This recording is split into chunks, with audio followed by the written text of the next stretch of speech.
Hatali Huja for this lovely moment. And Protein sir is doing the honors.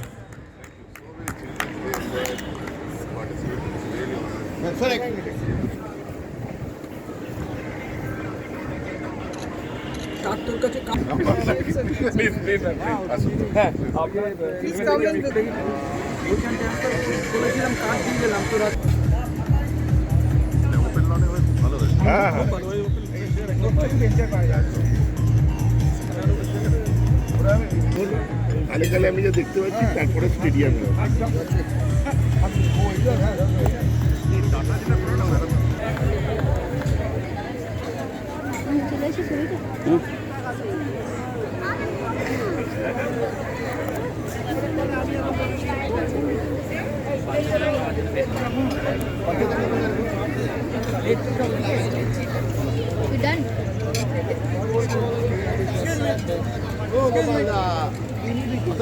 ছবি নেবে আমাদের ছবি নিয়ে নাও চালু আছে গিয়ে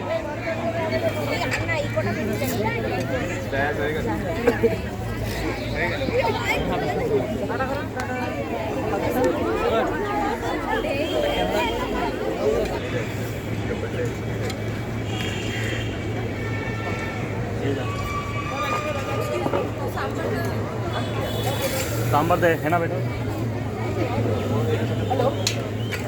हेलो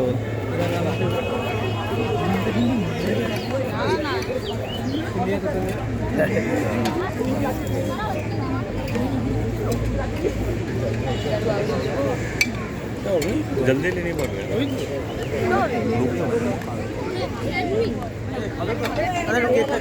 साइड থেকে হ্যাঁ তুলে দিন তো এটা তুলে দিন থ্যাংক ইউ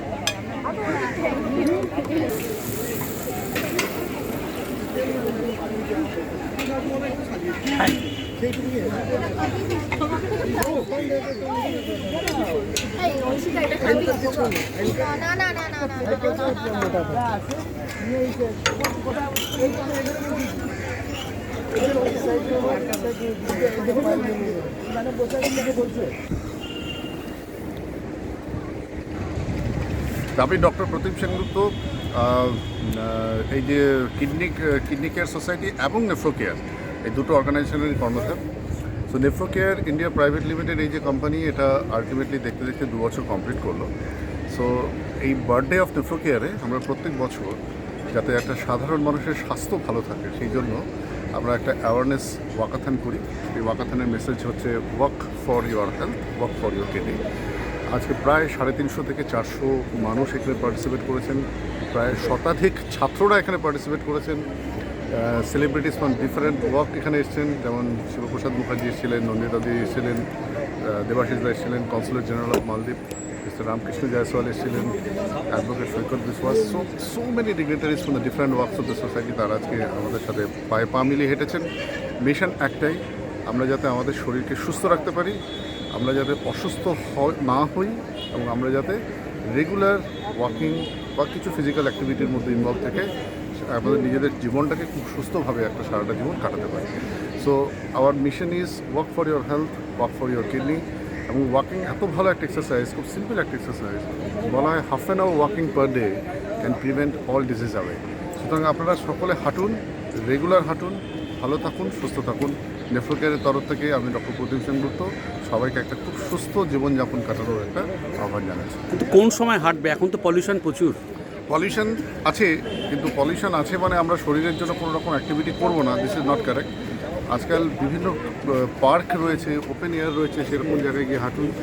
যেমন ধরুন প্রিন্সেপ ঘাটে গঙ্গার পাশে খুব সুন্দর জায়গা রয়েছে, সেখানে গিয়ে হাঁটুন, কিন্তু হাঁটুন। যদি আপনার বাড়ির সামনে পার্ক না থাকে, খুব ব্যস্ত থাকে, ছাদে গিয়ে হাঁটুন, ঘরের ভেতরে হাঁটুন, কিন্তু হাঁটুন।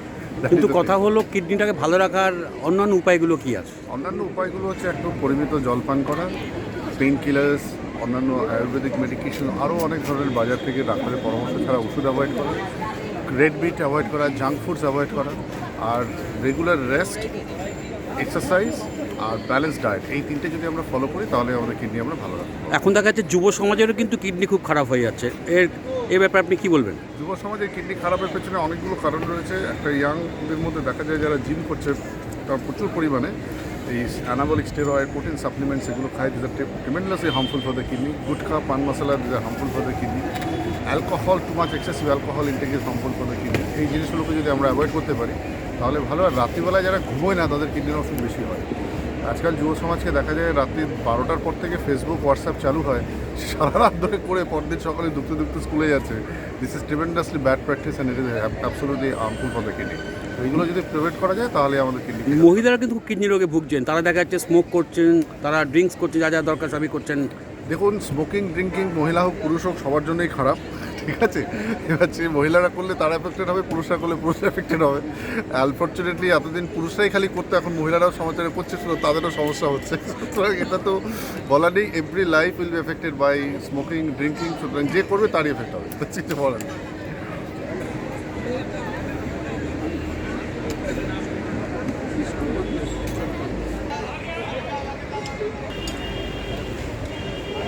একদম